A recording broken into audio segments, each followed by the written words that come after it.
Hey everybody, we are at Guitar Summit in Mannheim. I am with Dan here on the first look at a new guitar brand, which is very exciting. They don't come along super often, right? Launched 3 hours ago or something like that. Now, my head of guitars, Jed, said, Sheldon Dingwall is launching a guitar at the show. You need to go and find out about it. So of course, we're going to the Dingwall stand and they're going, I don't know what you know. And then we wandered around here and I saw a big picture of Dingwall, and then I saw Dan and I thought, I know him as well. And then I saw another guy and I thought, he told me something about this brand but anyway, so I'm joining the dots in real time. Tell us about Infinia. What's it all about? Where did Sheldon come in? All that stuff. Well, it started 2 years ago when one of the luthiers that we really looked up to told me that the guitars that we ordered with him wouldn't come because he was stopped making his models.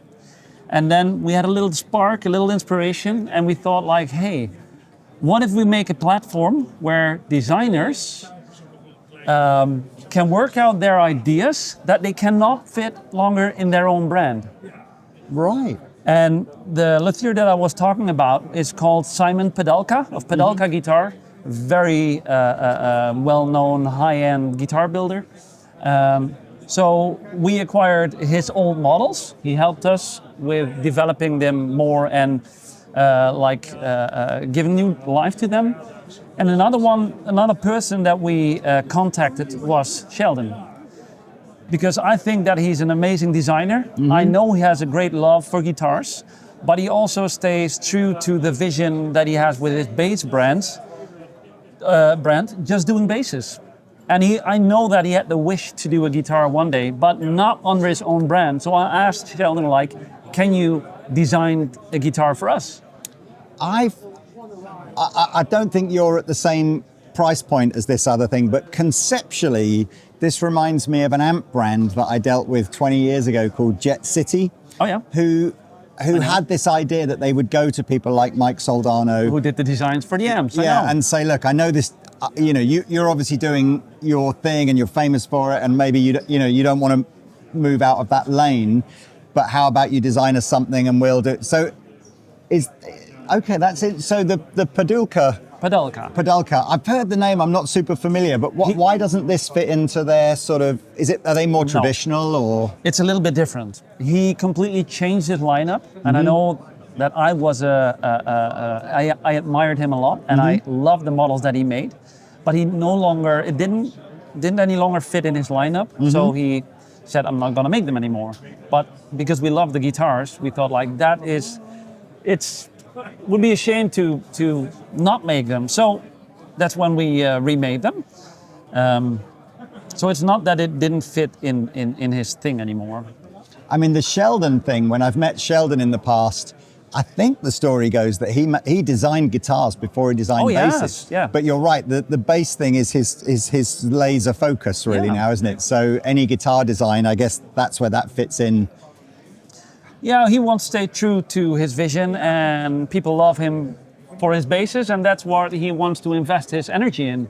Well, look, I'm intrigued. Tell me, like, where are these made? What kind of dough are we talking about? What are the, how many shapes are in the lineup? What have we got here? So in total, we have 3 shapes. We have Sheldon's guitar. Oh.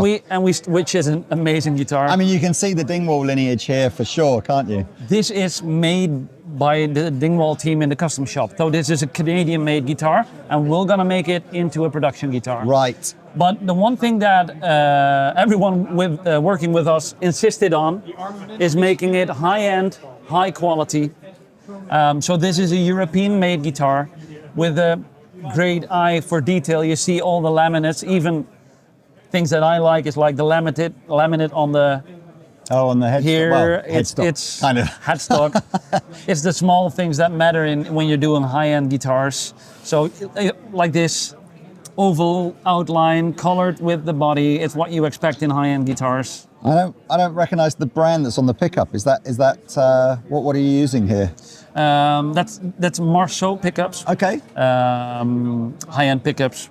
Yeah, Everything you should yeah. expect. Marceau, he's a French luthier, I think. Yeah, isn't he's he? a French luthier. Okay, absolutely. so he's winding his own pickups for these. Yes, absolutely. So That's nice. yeah, it's extremely high-end. It has everything that you would expect from a modern guitar: stainless steel, lumen lace side dots. Yeah, and another thing that we do that might interest you is one thing that we are developing is a system where we get more control over the end weight of the guitar. You know, wood is becoming more expensive. Guitars are getting heavy, too heavy, and we call it controlled mass reduction. Right. So what we do...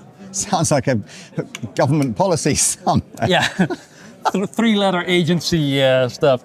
No, it's like before making the guitar, we weigh everything and we determine how much weight we have to take out to come within a certain end weight. So every guitar ends up being a final end weight within a range that you want it to be. With the series models, there is roughly 100 gram difference between the most heavy one and the lightest one. So what I'm guessing this is somewhere around between sort of 7 and 8 pounds, whatever that is in. We do in kilograms, so I have no idea. Like 3.1. Yeah.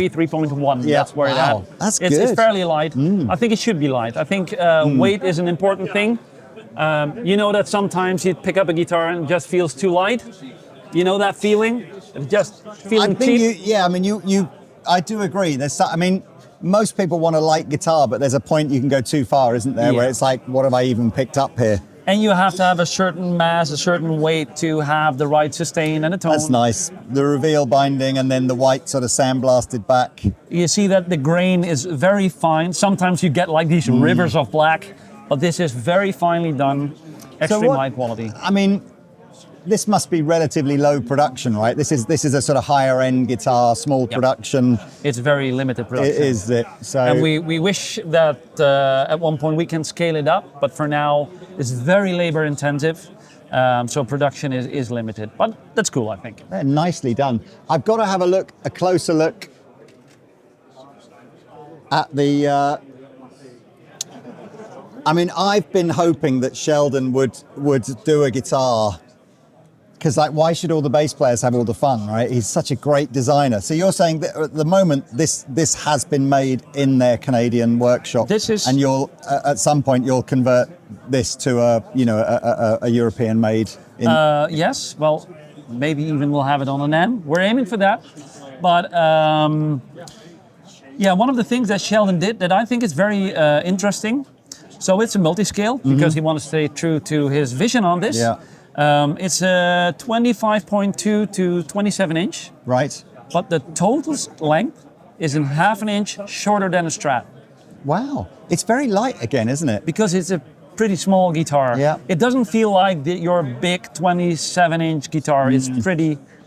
And this is almost like a reduced body size compared to the bass, isn't it? So same outline, but just shrunk down. It is the same outline. Do you know what you're likely to be? Are you likely to use the same sort of Marceau pickups on yours, or we're looking into that? I think these are the Guitarmery pickups that are great, but we're looking into that. This is a vision, a design vision, maybe you could call it. Yeah. And here, prototype P001. Yeah. There you go. Yeah. Doesn't that look fantastic though? I absolutely love that. The shape is so recognizable. Yeah. It's so unique. On a bass, we all like it. It's just never been done on a guitar. Yeah. And do you think this will be in 6, 7, and 8 strings, or who knows? Start with 6, 7, and obviously go to 8. And the same on the other two models. Start with 6, maybe do some 7s. Well, we only have 6s here, but 7s are in production. That is a good body shape. I like this. You doing any with a trem, or are they all hardtail? Not yet. Okay, but I guess we'll see where it goes, right? It took 2 years to get to this point to release it. It's very hard to get to this point and to do it well. Yeah. So we didn't want to rush it and come with trems and whatever. So we keep it small. What we do good, high level, and who knows what the future will bring. I think it for Andertons at least at the moment, we probably don't have a very contemporary high-end, obviously we have all the Ibanez and ESP and stuff like that, who make some beautiful guitars, but I'm kind of thinking, like, we've not done the sort of mayonnaise type, and they're great guitars as well, but it just, I don't know, the timing's never been right. So we probably do have an interesting opportunity to sort of go, why wouldn't we try something like this? I mean, it's made in Europe, which obviously makes sense from a pricing point of view. I do like that. What do you think, everybody in YouTube land? Are we intrigued? I should probably plug one in and play some dad blues on it for all of you fans of dad blues out there. But no, they look cool, man. Let's have a look over here. I like this. Well, the theme of the old Pedalka models was, let's say, space theme. Mm-hmm. So we continue that. So that is the Neptune. This is the series. Mm-hmm. And we didn't want to put like the name here, like a lot of brands do that. Mm-hmm. And we thought, what if we base it only on logos? Mm-hmm. That only if you know, that this is that thing, So we have the holographic logo that is only lasered. And when you're playing live, you either see it or you don't see it, but it's kind of a thing. And we have the colored logos that are more obvious. But yeah, it's only logos. There's no letters on the guitar except on the back. It will either say designed by Pedalka Guitars or designed by Sheldon Dingwall. If you know, you know. That's what I like. All right, man. Well, look, it's lovely to see you. Well, it's great to have you here. Do you mind if I plug a couple in and we just DI straight into the camera and we'll see what it sounds like? Absolutely. Awesome. Thanks, man. Thanks so much.